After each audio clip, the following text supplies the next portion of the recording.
महाराज भगवान कुछ देते हैं ऐसा सुना है। अच्छा, भगवान देते हैं, अच्छी बात है। तो भगवान यदि देते हैं तो आप दुकान क्यों खोल रहे हैं?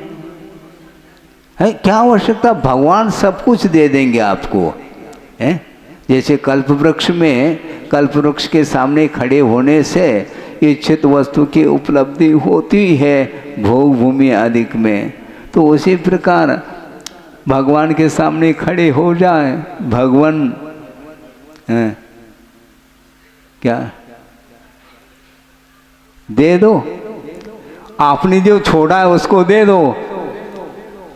वो देंगे नहीं, ध्यान रखो। वो इसलिए नहीं देते क्योंकि पंचेंद्रिय के विषय जब ये हैं और संसार के लिए कारण हैं, पाप बंद के लिए कारण हैं, तो आपको संसार में ही रहना चाहेंगे, बने रहने के लिए वो देंगे क्या?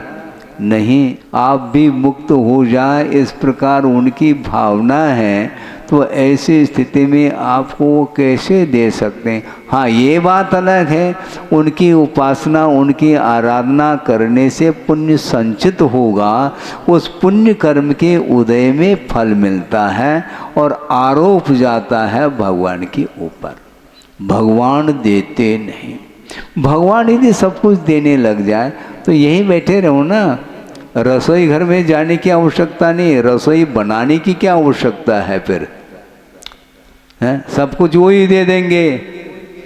हाँ, उनके सामने हम खड़े हो जाएंगे तो हमारे लिए भी अपना आहार हो जाएगा उनके दर्शन करते करते ही। ऐसा नहीं, आहार के लिए उठना पड़ेगा।